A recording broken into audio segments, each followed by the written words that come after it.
Good morning to everyone. आज हम आप लोगों को सिंबल बताने जा रहा हूँ। एलिमेंट का सिंबल कैसे यूज़ में आया। तो सबसे पहले मैं आपको बताना जा रहा हूँ, जो जॉन डाल्टन थे उन्होंने सिंबल ऑफ एलिमेंट दिए। सिंबल ऑफ एलिमेंट देने के लिए इन्होंने इसका पिक्टोरियल रिप्रेजेंटेशन दिया। जॉन डाल्टन ने रिप्रेजेंटेशन ऑफ सिंबल का, रिप्रेजेंटेशन ऑफ एलिमेंट का जो सिंबल दिया वो उन्होंने पिक्टोरियल रिप्रेजेंटेशन दिया था। जैसे उन्होंने हाइड्रोजन का एक सर्कल बना के डॉट दिया, कार्बन को पूरी तरीके से ब्लैक किया, आयरन जिसको कि Fe बोलते हैं उसको I लिखा आयरन, अर्जेंटम जो सिल्वर है उसको S लिखा, और ऑक्सीजन जिसको कि O लिखा, सर्कल लगा के O दिया।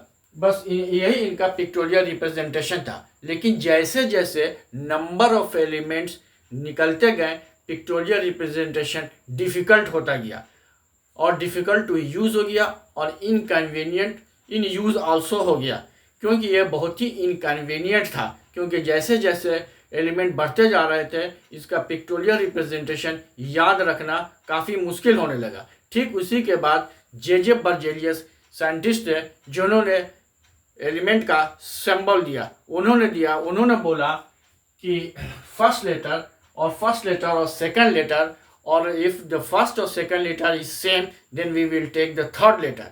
इसका उन्होंने एग्जांपल देके बताया। जैसे hydrogen H, first letter hydrogen का S था।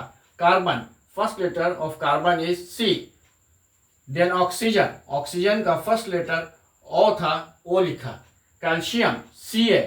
अब उन्होंने बताया कि जब दो एलिमेंट का सेम आया, जैसे कार्बन और कैल्शियम दोनों का अल्फ़ाबेट C सेम आ गया तो उन्होंने Ca लिया, कैल्शियम सेकंड लेटर।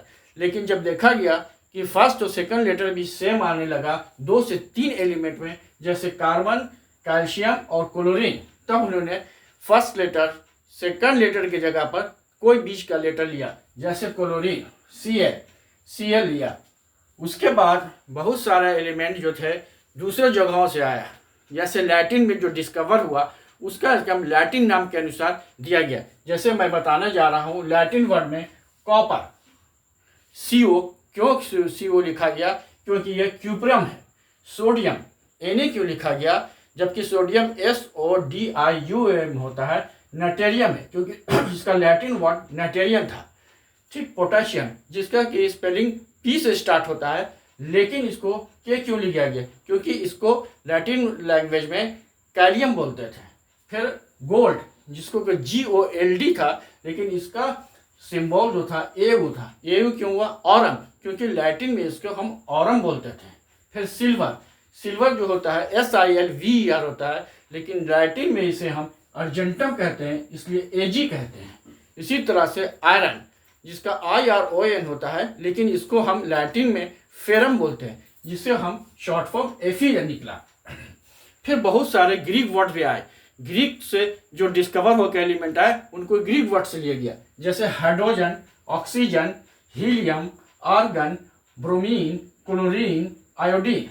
अब हाइड्रोजन को उन्होंने ग्रीक वर्ड में लिखा गया हाइड्रोजेनेसिस, मतलब वाटर प्रोड्यूसिंग, जो कि वाटर को प्रोड्यूस करता है। ऑक्सीजन ऑक्सीजेनेसिस, जो एसिड फॉर्म करता है, मतलब कि नॉन मेटल जब रिएक्ट करता है ऑक्सीजन से तो ये एसिड बनाता है। जैसे carbon reacts with oxygen, carbon dioxide reacts with water, then it with carbonic acid. ठीक, हीलियम इसको कि हीलोस कहते थे। ग्रीक वर्ड में हीलोस मतलब सन था, इससे हीलियम बना। Argon means idol. ग्रीक भाषा में आर्गन का मतलब होता है आइडल, जो कि रिएक्ट नहीं करता। और हम जानते हैं कि आर्गन जो है इनएक्टिव गैस है, नोबल गैस है। नोबल गैस वो गैस होती है जो रिएक्शन नहीं करता है, जैसे आर्गन। उसके बाद ब्रोमीन, जिसको कि अनप्लीजेंट स्मेल होता था, इस अनप्लीजेंट स्मेल को उन्होंने ब्रोमोस बोलता था, जिससे ब्रोमीन बना।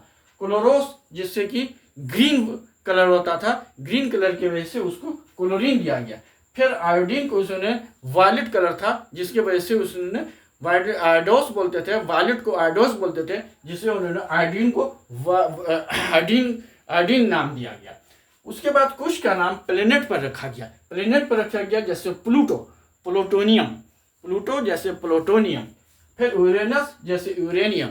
तो इस तरह से हम आज आपको सिंबल ऑफ द एलिमेंट जो कि जॉन डाल्टन के दिया गया था और जो कि बर्जीलियस के दिया गया उसे समझा दिया और समझा दिया, और फिर जो लैटिन वर्ड से जो लिए गए थे उसको मैंने समझाया, फिर जो ग्रीक वर्ड से लिए गए थे उनको मैंने एक्सप्लेन किया, फिर प्लैनेट से जो लिए गए थे इसको एक्सप्लेन कर दिया। अब आप लोग से कह रहे हैं कि आप इसका स्क्रीनशॉट ले लें।